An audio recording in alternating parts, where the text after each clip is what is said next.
மாறி இருக்கு.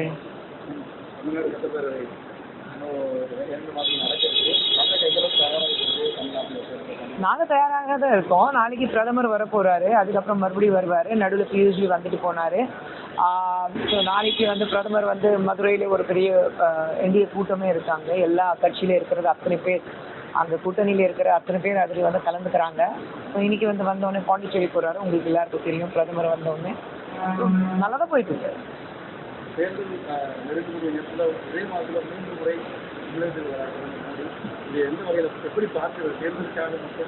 தேர்தலுக்காக நீங்க மட்டும் சொல்ல முடியாது. இதுக்கு முன்னாடி பிரதமர் எத்தனை முறை வந்திருக்கிறாரு. தமிழகம் பொறுத்த வரைக்கும் பிரதமருக்கு தமிழ்நாட்டு மக்கள் மேல ஒரு தனி அபிப்பிராயம் இருக்கு, ஒரு அன்பு இருக்கு, பாசம் இருக்கு. நம்ம ஏற்கனவே பார்த்துருக்கோம். மக்கள் இருக்கட்டும், மொழி இருக்கட்டும், நம்மளுடைய கலாச்சாரம் இருக்கட்டும், எல்லாத்துலேயும் பிரதமர் மோடி ஆரம்ப காலத்திலிருந்து அதை பத்தி பேசிட்டு இருக்கிறாரு. ஸோ இப்போ தேர்தலுக்காக தான் அவர் 3 முறை வராருன்னா நம்ம சொல்ல முடியாது. இதுக்கு முன்னாடி நிறைய முறை வந்திருக்காரு. ஓபிஎஸ் அவர்கள் விஜய கூட்டணியில் இணைவாங்க அப்படின்ற ஒரு பேச்சு இருந்தது. அது அவர் திமுக ஒரு படம் நடந்திருக்கா? யார் எங்கே வேணாலும் போய் சேர்ந்துடலாம், அது கிடையாது. இங்கே ப்ராப்ளி பேசிட்டு இருந்திருப்பாரு, இங்கே கிடைக்கல, அதனால தான் அங்கே போயிட்டாரு. யார் எங்கே எங்களுக்கு நல்ல லாபம் கிடைக்கிறதோ அதை தேடி அவர் போயிருக்காரு. திமுக வரட்டும். நாளைக்கு தானே மீட்டிங் ஆரம்பிக்குது, நாளைக்கு வரட்டும். நம்ம அதுக்கு முன்னாடி இன்னும் ஒரு வாரத்தில், ஏன்னா உங்களுக்கு கோட் ஆஃப் கான்டக்ட் வந்துடும். ஸோ ஒரு வாரத்தில் நிச்சயமாக முடியும். வாழ்த்துக்கள், அவ்வளோதான் சொல்ல முடியும்.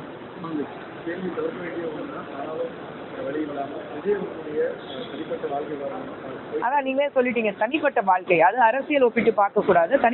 தனிப்பட்ட வாழ்க்கையில் யாருக்கும் என்ன வேணாலும் பிரச்சனை இருக்கலாம். நாள் செவத்துக்குள்ளே இருக்கிறது பிரச்சனைகள், கணவன் மனைவிக்கு இடையில இருக்கிற பிரச்சனைகள் பற்றி நமக்கு பேசுறதுக்கு எந்த உரிமையும் கிடையாது. அவங்க தனிப்பட்ட முறை.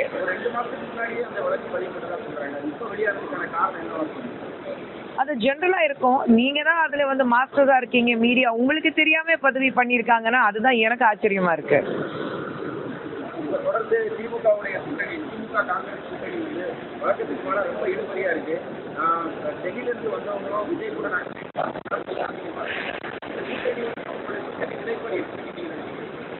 காங்கிரஸ் பொறுத்த வரைக்கும் தனிப்பட்ட முறையில நிக்கிறதுக்கு அவங்களுக்கு எந்த தகுதியும் கிடையாது, அந்த தைரியமும் கிடையாது.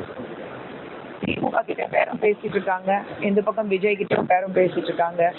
யார்கிட்ட இருந்து உங்களுக்கு லாபம் அதிகமா வருதோ அந்த பக்கம் போனாங்க.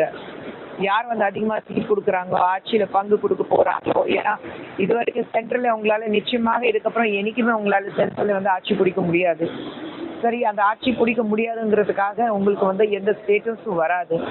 இருக்கிறது 4 மாநிலத்துல மட்டும்தான் அவங்க இருக்கிறாங்க. தமிழகத்துல இத்தனை வருடங்களாக திமுக மேல ஒரு துப்பாக்கி வச்சுட்டு சுடுறதுக்கு பழக்கமாயி போச்சு. இப்போ ஒரு ரோஷம் எங்களுக்கு ஆட்சியில பங்கு வேணும்னு கேட்டு இருக்காரு. மாண்புமிகு முதலமைச்சர் அவர்கள் தர மாட்டோம், முடியாது கூட சொல்லல, மாட்டோம் நான் சொல்லியிருக்கிறாரு. அப்போ அவங்களுக்கு ரோஷம் வரல, ரோஷமும் வராது. சூடு சொரணை ரோஷம் இது எல்லாமே காங்கிரஸ்காரங்களுக்கு கிடையாது. யார் எங்க எங்களுக்கு நாங்க கேட்கறது எங்களுக்கு கொடுக்குறாங்களோ அந்த பக்கம் போயிடுவோம். அந்த பேச்சுவார்த்தை போயிட்டு இருக்கு. ஆனா நான் சொன்னேன், ஒட்டுமொத்தமா இந்த ஒரு வாரத்துக்குள்ள எல்லாரும் முடிவு பண்ணணும். ஒரு வாரத்தை தெரிஞ்சிடும் உங்களுக்கு காங்கிரஸ் இந்த பக்கமா அந்த பக்கமா. நான் சொல்வேன், உங்களுக்கு அவ்வளோ தைரியம் இருந்தா, அவ்வளோ ரோஷம் இருந்தா தனியா நில்லுங்களேன். ஒரு தேர்தலில் நின்றுட்டு பாருங்களேன், உங்களுக்கு இவ்வளோ ரோஷம் காட்டுறீங்க. உங்களுக்கு அந்த ஒரு சீட் ஜெயிக்கிறதுக்கு தகுதி இருக்கா? சொந்தமா நின்று பாருங்க, பார்ப்போம். நாங்க போயிட்டுமே பாராளுமன்றத்துல வந்தோடனே பாராளுமன்றத்துக்கு போயிட்டுமே, அந்த தைரியம் எங்களுக்கு இருக்கு. தயவு செஞ்சு எங்களை காங்கிரஸோட ஒப்பிட்டு பேசாதீங்க. பாஜகக்கு இருக்கிறது தைரியம் எவனுக்கும் வராது. அப்படின்னா என்ன? தேர்தல்ல குஷ்பு போட்டியிட போறாளா இல்லையா முக்கியம் கிடையாது.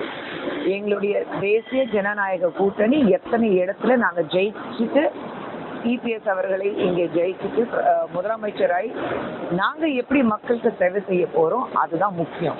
குஷ்பு போட்டியிடுறாளா இல்லையா, அண்ணாமலை அவர்கள் போட்டியிடுறாரா இல்லையா, அது முக்கியமே கிடையாது. கட்சி ஜெயிக்கணும், எங்களுடைய கூட்டணி ஜெயிக்கணும், அதுதான் முக்கியம்.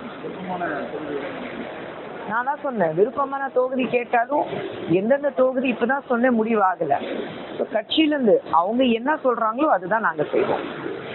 தேங்க்யூ.